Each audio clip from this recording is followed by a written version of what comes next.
Back with our world lead, the U.S. State Department is, quote, urgently gathering more information, unquote, after an American citizen was shot and killed while protesting Israeli policies in the West Bank today, according to U.S. and Palestinian officials. Israel's military has admitted to shooting at the crowd, which has been described as peaceful by an eyewitness.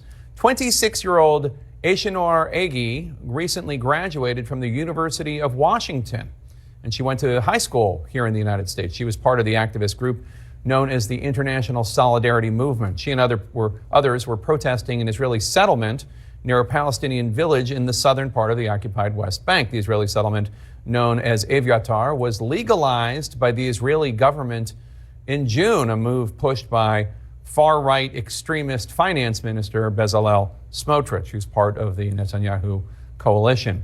And now anger is building back in the United States. Democratic Senator Chris Van Hollen of Maryland releasing a statement slamming the Biden administration this afternoon, pointing to the deaths of two other Americans in the West Bank since October 7th, saying, quote, the United States cannot turn a blind eye to these actions. CNN's Nick Robertson was in the West Bank today. Nick, this is a horrible tragedy. What are the Israelis saying? Yeah, the Israelis are saying, yes, they did fire those live rounds towards the protesters. They're saying they fired the live rounds because of some activity that was being instigated by one person in that group. Violent activity, they said. This person was throwing rocks at them.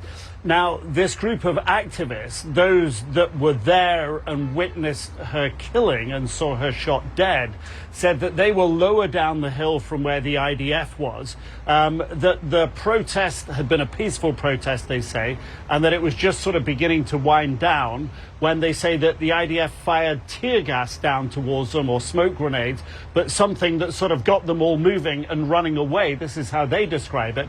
And as they were running away, that's when this 26-year-old Turkish-American former student, now activist, was shot in the head. Medics were on the scene really fast, got her into an ambulance, got her to a hospital in the nearby city of Nablus. Unfortunately, she was pronounced dead by the time she got there.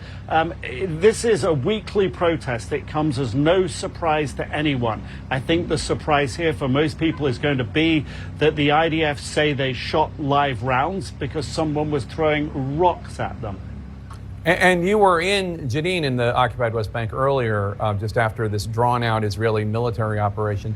Tell us more about the point of that operation that you were reporting on and what you saw.